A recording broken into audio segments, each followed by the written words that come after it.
The Viper Randy Orton may have just called out Vince McMahon in a new interview where he explained the difference between WWE under McMahon and now under the game Triple H in this new era. We're going to take a listen to some of Randy's comments from that interview. I'm going to tell you what it means, what's the takeaway. We're also going to get into MJF news as he discussed whether or not he was actually at one point going to sign with WWE. All that much more coming up right here in this video. I'm Omer Q for Real Take Wrestling. Be sure to smash that like button, subscribe, and hit that notification bell so you get notified whenever a new video is released. So Randy Orton did an interview this week with WrestleBinge by Sportskeeda, and Bill Apter, a tenured wrestling reporter, was actually the one asking the questions here, which was really awesome to see. But he was asked about the difference between WWE under McMahon and now under Triple H. It's got a lot of people talking. Here's what he had to say. The Triple H era and the era before this is totally different. Yeah. What is different for you that you like so very much? Off the top of my head, and listen, I love Vince. He gave me so many opportunities, but I think it was kind of time for him to move on. It's unfortunate that it happened in the way that it happened, but it's nice having people in charge of me that understand how important it is for you to be home for birthdays and home for Thanksgiving and home for Christmas. Vince McMahon had us, he had Raw and Monday Night Live where, everyone's, doesn't care if he had kids. I came to him when I was 35 and my back really started going, and I pleaded with him, man, I gotta not do as many shows, maybe do half the tour and be able to recover. And he just looked at me and was like, oh, I need you on those shows, Randy. Mother Nature gets us all. And to hear that and go, okay, well, I guess there's no other, thing I can do other than just, wear myself out down to the nub until, I can't walk anymore for this man. And all the opportunities he gave me, it's nice having him out of there, and it's nice having his son-in-law, Triple H, running the game. Nick Khan's great. Everybody with TKO that's come in, stepped in, they seem to get it, and it's a different era. Yeah. It's a different era. The RKO and TKO. You're right, exactly, like you said. So that was Randy Orton being interviewed by Bill Apter for Sportskeeda's WrestleBinge. You can go over there and watch the full interview on their YouTube channel. But interesting takeaways here. First of all, look, it's nice to have him out of there. It was time for him to move on. It is clear that Randy Orton is saying what many people have felt over the past few years, fans and wrestlers reportedly alike, that Vince McMahon was past his prime as a booker, past his prime in the way that he views wrestling and wrestlers and, the work-life balance. And that is a weird thing that is still playing out in every single job, this adjustment to, hey, you don't have to work yourself to the bone every single day. In the case of wrestlers, you don't have to throw yourself to the ground every single day on Christmas, miss birthdays, miss holidays, miss time with your family. And it's a clear distinction that he is drawing between the old era in WWE under McMahon and the new era under Triple H. This is a regime that understands not only, the importance, it seems, for the most part, they understand, for the wrestlers at least, that they want to be home more often, that they need to be in order to keep them happy. And, when you have AEW in the mix who offers that and then some, for WWE, you have to be able to provide a little bit of that in order to compete in the free agent market and, value yourselves to these pro wrestlers more so than just the money, right? So there's that aspect of it.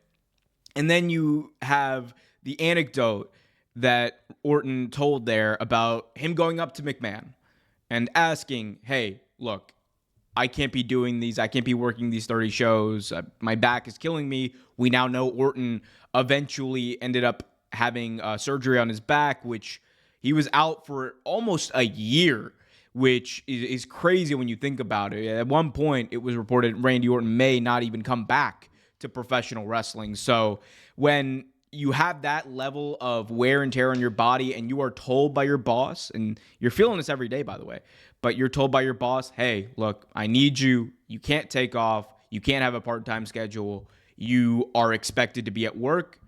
It's not only disheartening, on a personal level, right? Like, this person who I busted my tail for is not, seeing my side of this.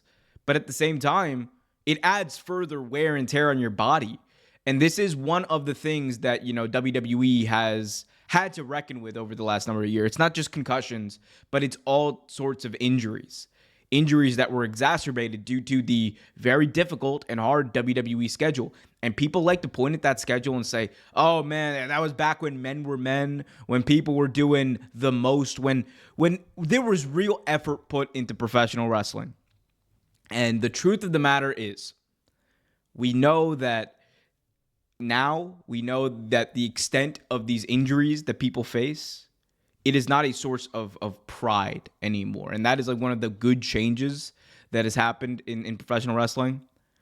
I will never, when I see legends walking around, like the Bushwhackers is an example of this. When I see legends walking around, using, assists, using canes, using things like that, talk about their knees hurting when they wake up to the point where they feel like they can't walk.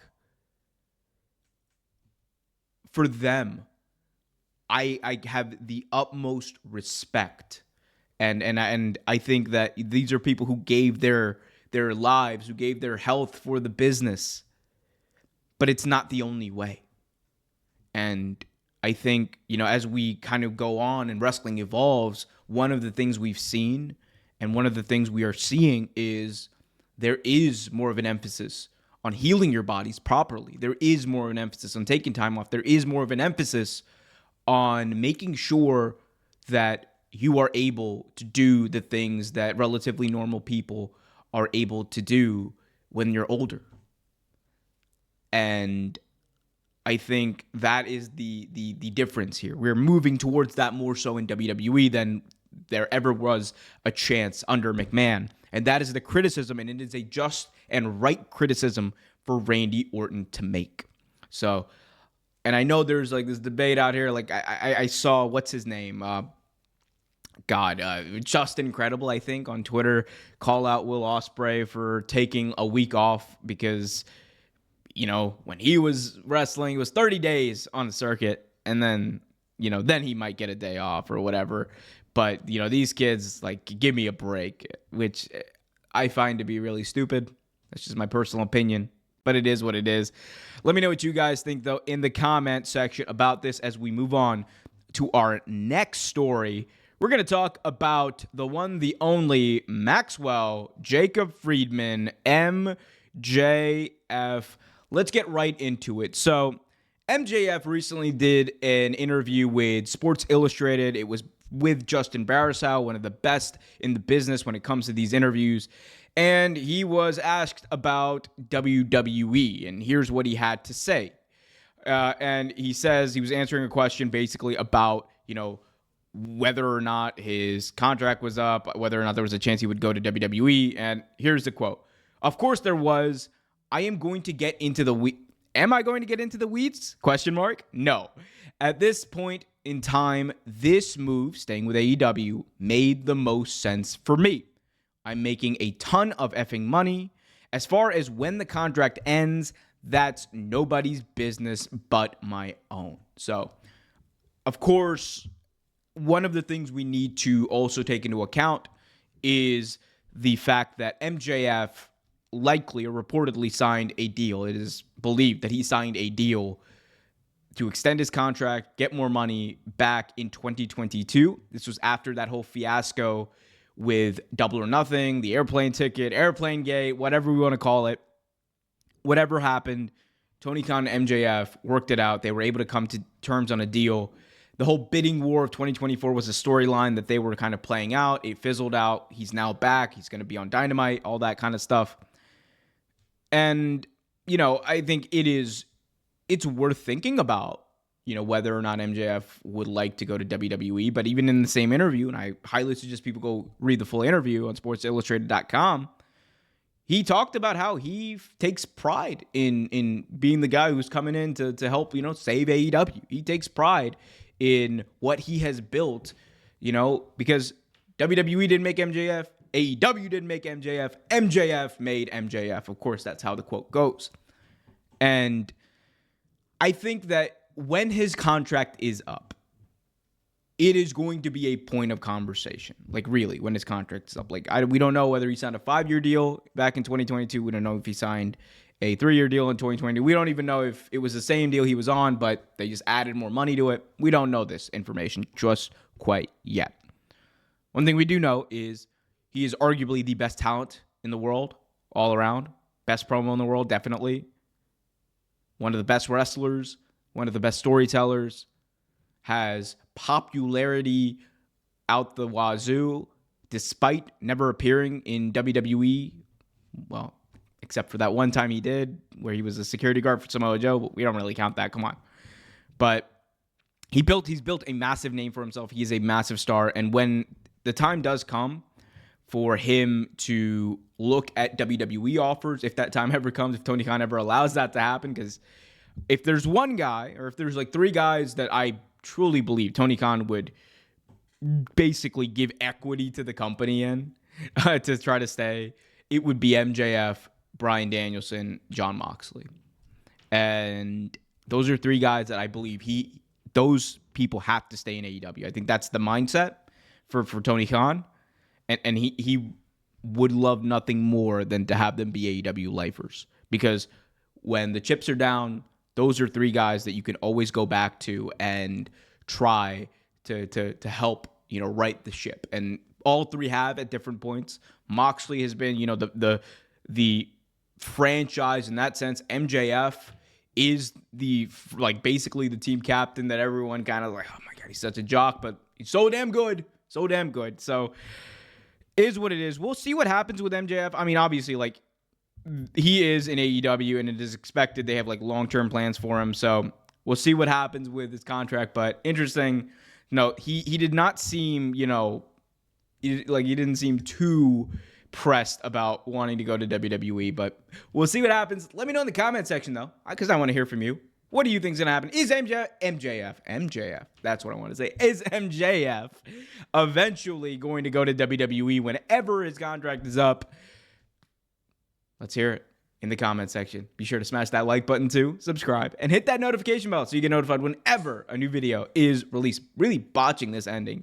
Until next time, though, guys, keep it real.